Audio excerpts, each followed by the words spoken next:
Welcome back to another video. We are back at it again. Big weekend. Theme of this weekend is belt to ass. Oh my God. Let's start A off lot with of that. A lot of start that. start off with Jordan Love. Jordan Love.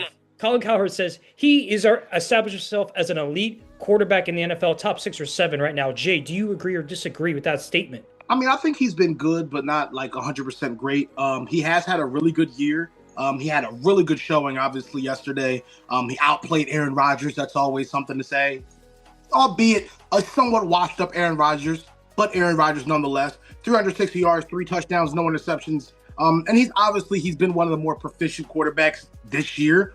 And he hasn't been as talked about as some of the other guys, your Baker Mayfields, your Daniel Joneses, your Dak Prescotts, but he has definitely been on a top something list, whether it be top 10, top 5, not 100% sure. But I think the problem is that keeping him and separating him from the elite and the good is just the consistency. And that's been a growing problem for him through the years. So I don't know. I think we have to see a little bit more. I don't know if I would consider him elite just yet, but I think he's good, not great. I believe the Packers are going to have a deep playoff run this year. Jordan Love looks like he's taken a step forward. Last year was supposed to be the year he took it. He kind of stagnated. He's gotten a lot better this year. He also sat behind Aaron Rodgers for 3 years. For a quarterback who's always been the best player on his team, to do that for 3 years is, props to Yeah, him. Lots of yeah, patience. yeah. Shouts Only out to him. Brady only sat for what, a year and a half. Mahomes sat for a year. Lamar sat for a year. Many quarterbacks have only sat for a year before they were handed the reins. So 3 years behind Aaron Rodgers and saying, "Be patient, your time is coming." It's a long time. He's been Well, nothing but he's professional. sitting. It's 3 years sitting behind a guy who's widely considered to be the second best quarterback, like almost in history. Or of that generation at least of the Brady generation. So you have Brady, then a lot of people put Rodgers right behind him, maybe followed by Ben interchangeably, however you want to do that. But hey, man, that's 3 years of great experience. Imagine sitting behind Tom Brady for 3 years. You I just know. want to point out, you put Aaron Rodgers above Peyton Manning. Um, Peyton Manning has one more ring, more MV, or just as many MVPs. You is a know, long. I think the longevity. It's like that same argument that people make for LeBron, right? It's like he's been playing proficient football longer than Peyton Manning. So I think that kind of gives him a small edge. I think you would have to put some more accolades under him to really make that statement. But that's a good point. I don't know if I'd put him fully ahead of Peyton Manning, but I think that he could be in the same conversation. In his prime Aaron Rodgers was amazing. Remember that. I think that's another topic. I think Aaron Rodgers is a tad overrated for how elite he is and what the accomplishments he's had. Yes, yes, we can get into that later. He's like a I, mobile Peyton Manning, man. yeah, but his personality rubs people the wrong way, and then I think he held the team back, the Packers back, All from right, getting all right. another Super Bowl or two. I Fair, truly believe fair, that. fair. What we got next? The Steelers. I want to start off with, I'm going to give my opinion on the Steelers, their defensive culture, and Mike Tomlin. Mike Tomlin is holding this team back. He is playing 2008 defense in a 2025 offensive league. He has final say on the roster, by the way. He is paying all these guys, Jalen Ramsey, Darius Slay, TJ Watt, Alex Highsmith, and they're getting cooked. They got cooked by Justin Fields and the Jets. They got cooked by Jordan Love, and it's just not a recipe for success. Aaron Rodgers is doing everything he can to keep this team competitive. Mike Tomlin is dragging this team down. Jay, your thoughts? It's insane because when you hear those names, you hear names like Darius Slay, you hear names like Jalen Ramsey on the same defense. You would think that this is a dominating squad. That's no one can get past these guys now. Albeit once again, we're dealing with aging guys who might be on the other side of washed up. But at the end of the day, big play Slay, Jalen Ramsey, you got guys like that on a defense. You're assuming that this is a bomb squad. But this is actually one of the worst defenses in the league. And you're right. They're playing outdated schemes. They're allowing too many big run plays, too many third down conversions, too many big plays. I mean, for example, for the first two games, right through the first two games, they allowed 299 yards. Okay, 299 yards rushing on the ground. Okay, and that's insane.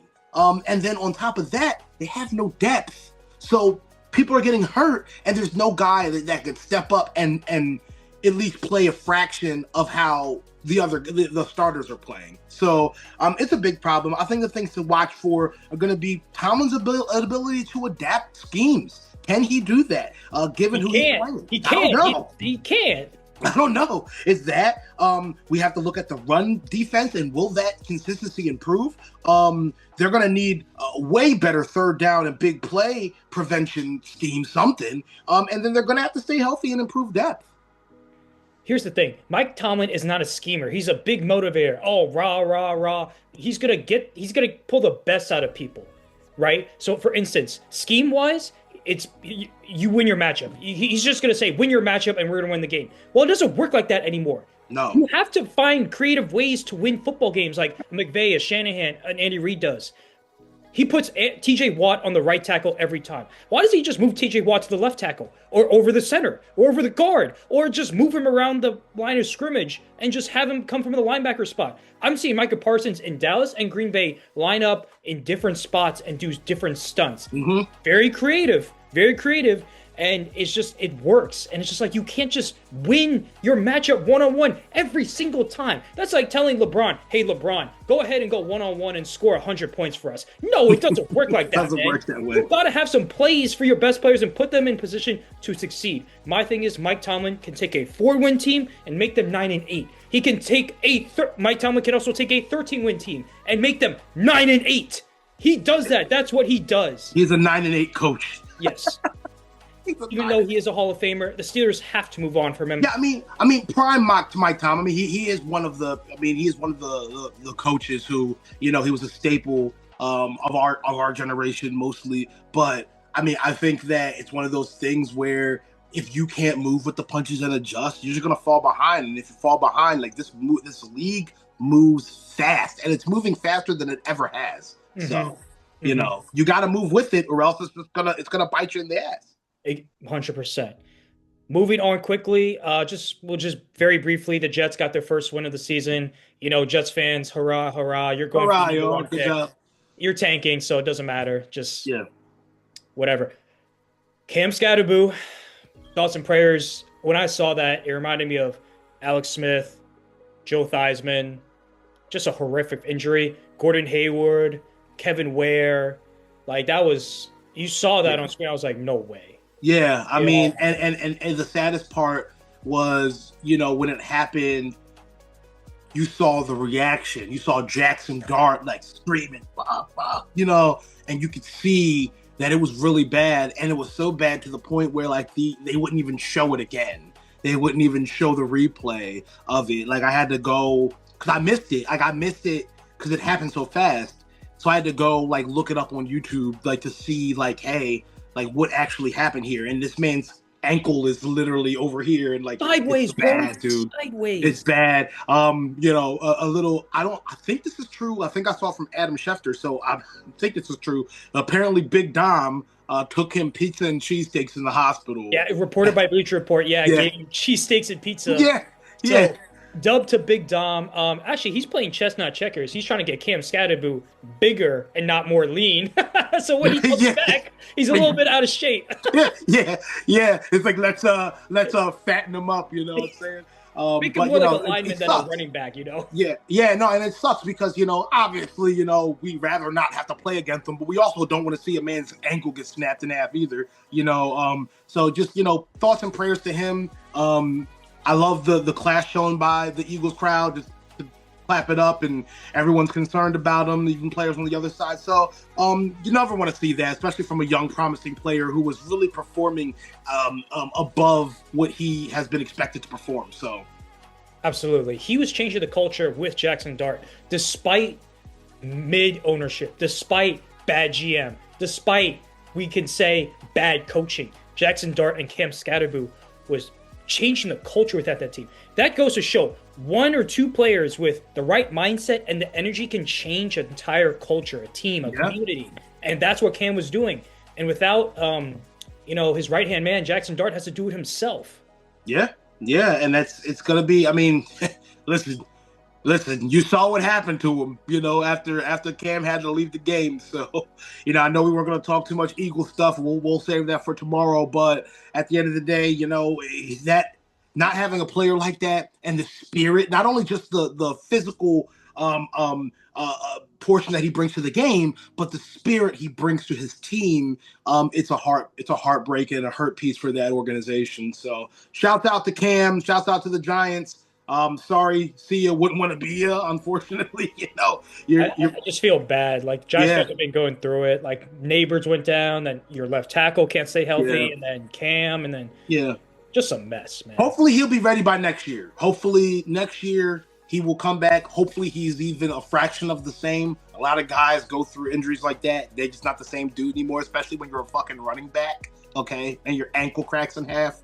So you just hope he's a young guy, so you hope the recovery time should be shorter. He's got a lot of energy, so I'm just praying he comes back as the same player because it's really fun playing against him. I just do not want to tackle that man. And he's tough. He's tough. Did you see him?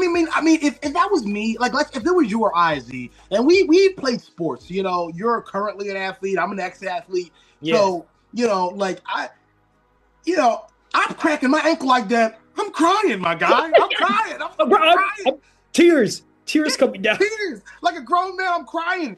He's smiling and like waving to people. I'm like, dude, this guy's a monster. He's a monster. I don't know if you noticed on the cart, his ankle was turned when he had the cleat on, and then he took it off. Did they realign it because it looked like his foot was straight?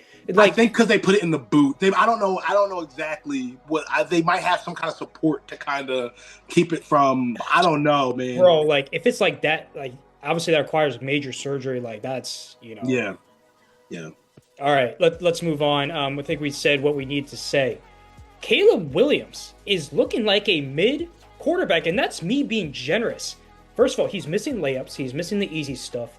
On script on the first drive of the game, he does well. He throws the time. He knows the plays. He knows what to do. And then after the first drive of the game, he just does not look good. And that's a game the Bears needed to win to stay competitive and make the playoffs because the NFC North is very competitive with the Packers and Lions. Yeah. And so you're going to have to make the wild card. And it's just, the Ravens didn't even have Lamar Jackson. They're 1-5. Yes, they're desperate, but it's Tyler Huntley. Are you not better than Tyler Huntley, Caleb? Yeah. Well, part of it, I feel like, I know we dread that game manager title, but I think there are negatives and positives to that title. And I think that you could end up on the positive side of being a game manager, or you could end up on the negative side of being a game manager. I think that someone who's a positive game manager is a guy like my guy, Jalen Hurts. Yes, he is a game manager, but he does it at an elite level, so he's a little bit more than that. But there's nothing wrong with that because all quarterbacks should be that. The negative side of a game manager, right, is the guy like what Caleb Williams did yesterday, where once he can run the script extremely well. He can manage the script. He can manage the game up until the script is over. It's when he has to improvise where the lights get too bright, he doesn't know what he's doing. So I'm almost wondering if he's getting to that negative game manager point where, like, after the script's gone, I'm a deer in headlights. I don't know what's going on. Which is weird because that's his superpower is to make plays off platform, make plays off script. That's what everyone's comparing him to Mahomes back in college. So it's like, I guess in the NFL, he doesn't have the same magic, or he's also missing easy throws. He's not accurate. And I thought the biggest thing out of college was he was accurate. I'm just not seeing it. Yeah. I'm like, I guess he's more of a project than we really thought. For his rookie year, he was not put in a position to succeed. Shane Waldron and Eberflus were not the guys to coach him up. And now that he has Ben Johnson, you would think that maybe he would have this explosion, this offensive explosion with how much talent that they have on the offensive side of the ball. And it's just not looking good. And I guess Colin Cowherd says quarterbacks nowadays, especially in the modern era, they have 7-on-7 camps. They have summer training, private coaching. They have all this year-long football that older generations like Tom Brady did not have. So it's like you get your 10,000 snaps before you make the NFL. And Caleb Williams probably has that. And it just doesn't look good. So I'm like, and the rules have been bent to favor quarterbacks and offenses more than ever. Oh, yeah. So it's like Caleb is struggling in this offensive league. I just don't understand it. Yeah. He also, I mean, we got to give the guy a break because, I mean, let's be real. I mean, some people just don't have the career path of coming into the league and taking it by storm. Some people just need a little time to get warmed up. Some people just need the right guy. Some people need the right system. Some people need the right coach. Some of these guys just need, like, I think the biggest example right now, which we'll get to next, is Daniel Jones. Okay? Like, he spent how many years with the Colts? How many years with the Giants and couldn't do anything? And to the point where everybody was like looking at him as like a laughing stock, like, oh, this guy sucks. But it would just so happen that it was just the system and it was his coaching and it was the organization and the fact that he really never really had an elite guy besides like, I mean, did he even play with Odell Beckham at all? No, Odell Beckham was gone by that time. He was way gone. Yeah, way gone. So he hasn't had anybody, and, we'll see. But I would argue Caleb has a lot of talent. They drafted Luther Burden, Rome Odunze. They traded for DJ Moore. They traded for Joe Tooney. They have Swift, who's a very talented running back. He was with the Eagles for a year. He's very talented. Oh, yeah. He's going off this year. They got Cole Kmet. They drafted Colson Loveland. Like, the Bears have talent. Yeah. And Ben Johnson is a genius offensively. So it's like, eventually this has to work or it's going to be a failure, a bust. And you're right. Baker's not positioned to succeed. Sam Darnold. But they were drafted by the Browns and the Jets. Like, those are terrible organizations to try and thrive in. So was New York, like, so was the Giants. Post Super Bowl, they fell apart. That second Super Bowl, it was over after that. Eli retired, and then they drafted Danny Jones, and Danny Jones got here, and they made him play patty cake for, you know what I'm saying? So yeah, it could be like that. And I know that Chicago isn't that situation. Chicago is a better organization than the Giants. I would never say it's not. They have better players than the Giants. I would never say they don't. But at the end of the day, maybe it's just not right for him. And let's just be clear. I'm playing devil's advocate. He's bad right now. Okay, if I'm being real. Well, I'm just trying to give him a break because I know that there's talent there. We've seen it. We've seen flashes of it last year and this year.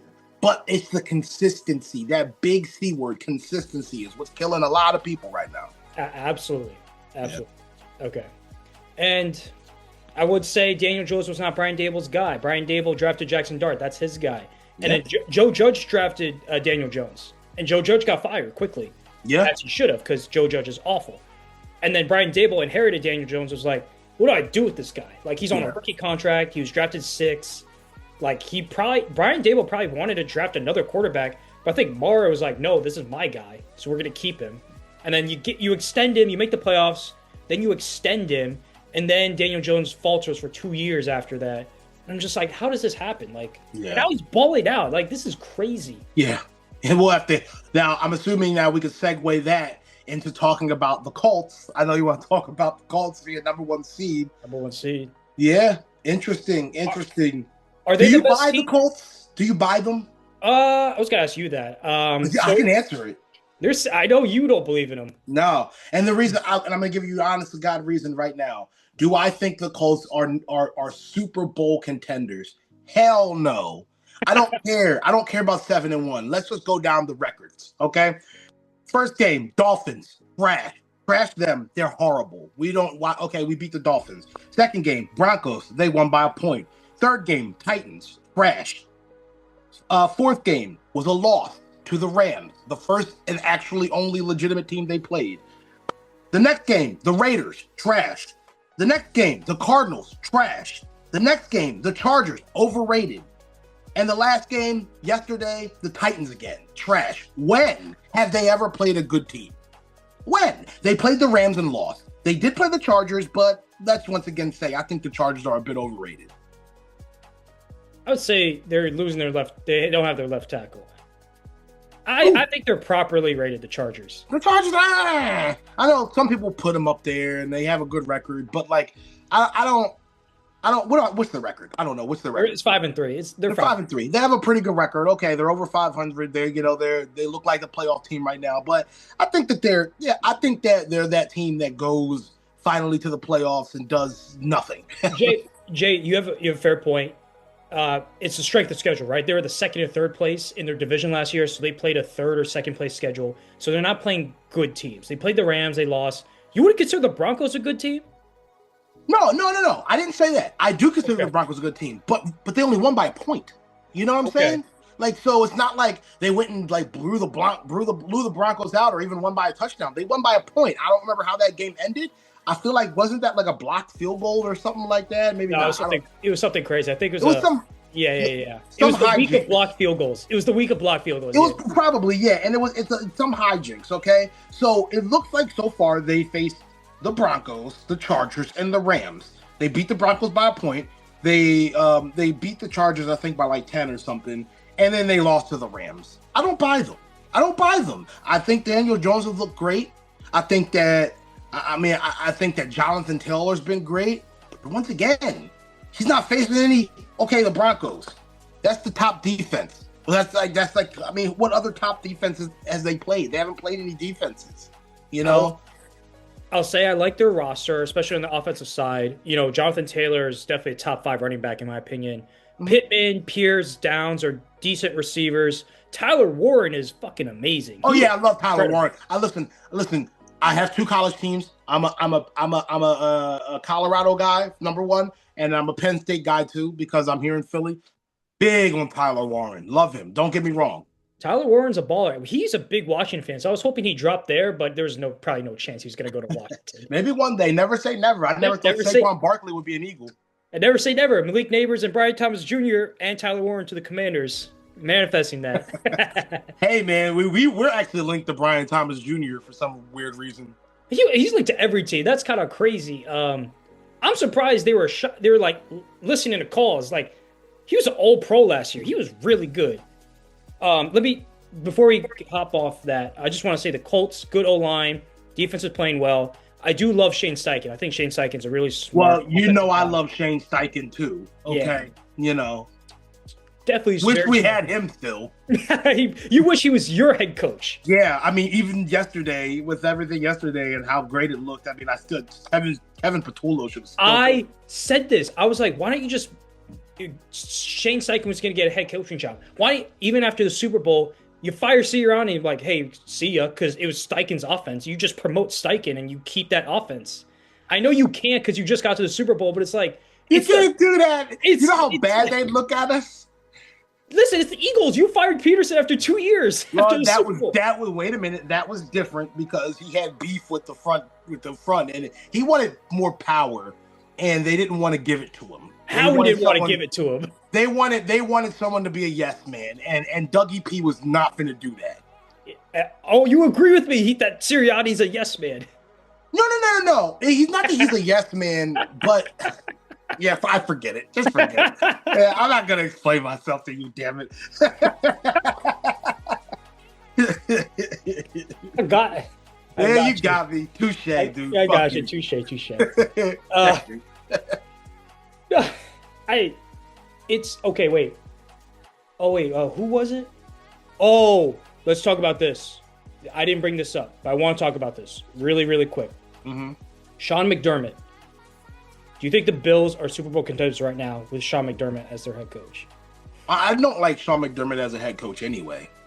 That's number one. I'm pretty sure he was our Sean McDermott. Wasn't he? He was the Panthers DC with Rivera. He was our DC too. I'm almost positive. Let me look that up. Check that out. I'm almost positive. Almost. Let me just check. Or maybe not. Yeah, DC and DB coach 09 to 10. Yeah. He was ours too. As a head coach, it's a joke. It's like Vic Fangio, right? Vic Fangio is a defensive mastermind, an amazing defensive coach. But as a head coach, he's actually ass. So it's because like the Broncos stint. Yeah, that was a bad stint. He's just not a good head coach, and that's fine. Like, but when I say as a defensive coach, he's elite. He's probably the best defensive coach in the league. Like, I mean, it's that type of situation with him and who the hell will be Sean McDermott. So I don't know, man. I don't think the Bills are championship contenders anyway, right? Because Josh Allen isn't playing that well. Now, I saw what happened yesterday. Great, but the Panthers. Yeah, it's the Panthers. Lack of consistency is going to be the name of the game. When you get to that point where the season is on the line, Josh, and it might be you versus Patrick again, can you do it? Because so far you haven't been able to, Josh. So I don't know. He hasn't shown me enough. As crazy as that sounds. I'll say this. Sean McDermott is like Mark Jackson with the Warriors, if you remember that. Remember the Warriors fired Mark Jackson after making the playoffs? And everyone's like, are you crazy? Are you out of your mind? Then they pick up Steve Kerr, and Steve Kerr takes them to a championship. Yeah. First year. Incredible, right? Yeah. This is like that situation. Sean McDermott is Mark Jackson. He built the culture. You know, he kind of built the defense. Not this year. He installed like a tough mentality. Now he's reached his ceiling. He's a high floor, low ceiling kind of guy, like my good friend, head coach Mike Tomlin. And then what the Bills need is someone to take them over the top, someone to really lead the charge, someone to not be nervous at a press conference, not to be so stagnant after you win a playoff game against the Ravens, not to be so rigid. Like, of all these things, there's this article from, I forgot where, Tyler Dunnan or something. He said Bills staff members are very rigid around Sean McDermott, and that leaks. The head coach is the CEO. You set the tone and the attitude. And if you're rigid, everyone's going to be rigid. The Bills have not been able to beat the Chiefs because, in my opinion, of Sean McDermott. Not because of Josh Allen. Josh Allen does everything he can to win that game. And some games he outperforms Mahomes. Some games he plays just as well as Mahomes. So Josh Allen does his job in the playoffs. Sean McDermott just needs to go. He needs to be fired. Or maybe just move him to the front office like they did Bruce Arians in Tampa. Go get an offensive coach. My top 5 lists for the Bills: Cliff Kingsbury, Joe Brady, hire internally. Go get the guy. Go find the OC for the Rams. Go get the OC from the Niners. Go get the OC from the Vikings. Or even, here's a name I'm going to throw at you: Nick Saban. How about that? You go get the winningest college coach ever to go coach the Bills to a Super Bowl. How epic would that be? Seriously. Yeah, wow. You threw me for a loop for that one. Having Nick Saban come in would be crazy. Yeah. But once again, though, you know, we know that college coaches don't really transfer well to the NFL. We've seen it with Chip Kelly, right, and you know, a few other guys. So, you know, I don't know. But what I do know is that Josh Allen is a great QB. We know that. Yeah. I think that a lot of great QBs have these moments where the lights get too bright and they can't perform to the level that they are expected to perform at. Sometimes it is a coaching thing. Sometimes it's not. I want to see that career-defining moment from Josh, because it's easy to sit back and talk about the coaching. It's easy to sit back and say, oh, this coach, that coach, this scheme, that scheme, da-da-da. But I want to see the career-defining moment where Josh Allen goes out there and says, fuck this. This is my time. We're not going to fall short on a fucking tush-push. We're not going to fucking da-da-da-da-da. We're going to take this by the balls and we're going to win. And we're going to go to the Super Bowl and we're going to face the Eagles. And it's gonna be- the Eagles say, get the fuck out of here. Oh, the Eagles. Yeah. Okay. He did. Against the Chiefs in 2021, I would argue he already did.